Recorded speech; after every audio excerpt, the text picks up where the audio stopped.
ನಮಸ್ತೆ ಎಲ್ಲರಿಗೂ. ನಾನಿಲ್ಲಿ ಹೆಸ್ರು ಕಾಳು ಪಲ್ಯ ಮತ್ತು ಸಾಂಬಾರು ಎರಡು ಎಟ್ ಎ ಟೈಮ್ ಹೇಗೆ ಮಾಡೋದು ಅಂತ ತೋರಿಸ್ತಾ ಇದ್ದೀನಿ. ನೋಡಿ, ಈ ಹೆಸ್ರು ಕಾಳನ್ನ ಈ ಥರ ಫ್ರೈ ಮಾಡಿಕೊಂಡು 1 ಅಥವಾ 2 ವಿಸಿಲ್ ಕೂಗಿಸ್ಕೋಬೇಕು ಅಷ್ಟೇ. ಸಿಮ್ಮಲ್ಲಿಟ್ಟರೆ ಒಂದೇ ಸಾಕು. ಈ ಪಲ್ಯಕ್ಕೆ ಮಸಾಲ ನೋಡಿ, ಮೆಣಸಿನ್ಕಾಯಿ ತೊಗೊಂಡಿದ್ದೀನಿ, ಹಸಿರು ಮೆಣಸಿನ್ಕಾಯಿ, ಜೀರಿಗೆ, ಉಪ್ಪು, ಕರಿಬೇವು, ಕೊತ್ತಂಬರಿ, ಬೆಳ್ಳುಳ್ಳಿ. ಇಷ್ಟನ್ನು ನೈಸಾಗಿ ಅಲ್ಲ, ತರಿಯಾಗಿ ಸುಮ್ಮನೆ ಜಜ್ಕೋಬೇಕು ಅಷ್ಟೇ. ಪಲ್ಯ ಇದೇ ಟೇಸ್ಟ್ ಕೊಡೋದು. ಈ ಥರ ಜಜ್ಕೊಂಡ್ರೆ ಹೆಚ್ಚು ಹಾಕಿದರೆ ಬರಲ್ಲ. ನಾನು ಜವಾರಿ ತೊಗೊಳ್ಳೋದು, ಹಾಗಾಗಿ ನಾನು ಸಿಪ್ಪೆ ಬಿಡಿಸಲ್ಲ.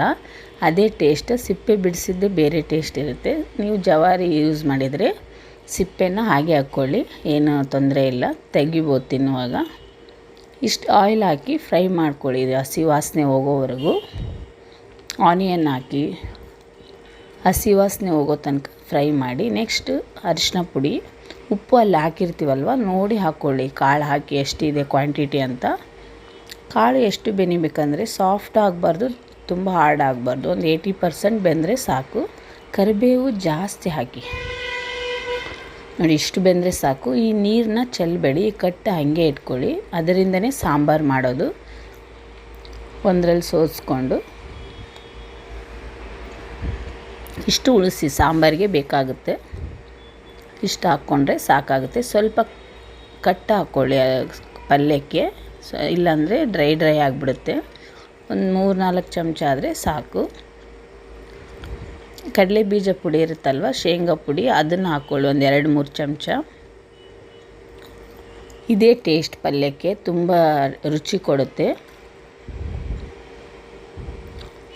ಇನ್ನೊಂದು ಸ್ವಲ್ಪ ನನಗೆ ಬೇಕನ್ನಿಸಿತ್ತು, ಹಂಗಾಗಿ ನಾನು ಕಟ್ ಹಾಕ್ಕೊಂಡೆ. ನೀವು ಬೇಕಿದ್ದರೆ ಹಾಕ್ಕೋಬೋದು.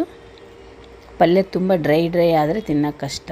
ಲಾಸ್ಟಿಗೆ ಕೊತ್ತಂಬರಿ ಮತ್ತು ಲೆಮನ್ ಜ್ಯೂಸ್ ಹಿಂಡಿದರೆ ಪಲ್ಯ ರೆಡಿ. ಇದು ಅನ್ನ, ಚಪಾತಿ, ದೋಸೆಗೆಲ್ಲ ಮಾಡ್ಕೋತಾರೆ, ಬಟ್ ನಾವು ಮಾಡ್ಕೊಳ್ಳಲ್ಲ. ರೆಡಿ. ಇದು ಮಧ್ಯಾಹ್ನಕ್ಕೆ ಊಟಕ್ಕೆಲ್ಲ ಚೆನ್ನಾಗಿರುತ್ತೆ, ಟ್ರೈ ಮಾಡಿ. ನೆಕ್ಸ್ಟ್ ಇದೇ ಯೂಸ್ ಮಾಡಿ ಸಾಂಬಾರು ಹೇಗೆ ಮಾಡೋದು ನೋಡೋಣ. ಸಾಂಬಾರಿಗೆ ಟೊಮೆಟೊ, ಕರಿಬೇವು, ಈರುಳ್ಳಿ ಬೇಕಾಗುತ್ತೆ. ಫ್ರೈ ಮಾಡ್ಕೊಳ್ಳಿ ಈರುಳ್ಳಿನ ಫಸ್ಟು. ಹಸಿ ವಾಸನೆ ಹೋಗಬೇಕು, ಗೋಲ್ಡನ್ ಬ್ರೌನ್ ಬರಬೇಕು. ಬೆಳ್ಳುಳ್ಳಿ ನಾನು ನೋಡಿ ಜವಾರಿ ತೊಗೋತಾ ಇದ್ದೀನಲ್ವ, ಸಿಪ್ಪೆ ಬಿಡಿಸ್ತಾ ಇಲ್ಲ. ಸಿಪ್ಪೆ ಬಿಡಿಸ್ತೇನೆ ತಿನ್ನಿ, ಟೇಸ್ಟ್ ಚಲೋ, ಆರೋಗ್ಯನೂ ಇದೆ ಅದರಲ್ಲಿ. ಕರಿಬೇವನ್ನ ಎಲ್ಲ ಅಡುಗೆಗೂ ಜಾಸ್ತಿ ಹಾಕ್ಕೊಳ್ಳಿ, ಹೇರ್ಸ್ ಚೆನ್ನಾಗಿ ಗ್ರೋ ಆಗುತ್ತೆ, ಮಕ್ಕಳಿಗೆಲ್ಲ ಒಳ್ಳೆಯದು. ಉಪ್ಪು ಹಾಕ್ತಾಯಿದ್ದೀನಿ. ಟೊಮೊಟೊ, ಈರುಳ್ಳಿ, ಬೆಳ್ಳುಳ್ಳಿ, ಮಸಾಲೆ ಎಲ್ಲ ಹಾಕಬೇಡಿ ಪ್ಲೀಸ್. ತುಂಬ ಬಿಸಿಲಿದೆ, ಸ್ವಲ್ಪ ಕಡಿಮೆ ನೋಡಿ. ಗಸಗಸೆ ಹಾಕ್ತಾಯಿದ್ದೀನಿ. ನಾನು ಸ್ವಲ್ಪ ಸೋಪ್ ಹಾಕಿದೆ ಆವಾಗಲೇ. ಮೆಂತ್ಯಕಾಳು ಎಲ್ಲದಕ್ಕೂ ಯೂಸ್ ಮಾಡಿ ಮೆಂತ್ಯಕಾಳನ್ನ. ಕೊತ್ತಂಬರಿ, ನಾನು ಚಟ್ನಿ ಮತ್ತು ಸಾಂಬಾರಿಗೆಲ್ಲ ಮೆಂತ್ಯಕಾಳು ಹಾಕ್ತೀನಿ. ಮೆಣಸಿನ್ಕಾಯಿ ಹಾಕಿದೆ. ನೀವು ಒಣ ಖಾರ ಬೇರೆ ಹಾಕ್ಕೋಬೋದು, ಖಾರದ ಪುಡಿ ಅಂತಾರಲ್ವ ಅದು.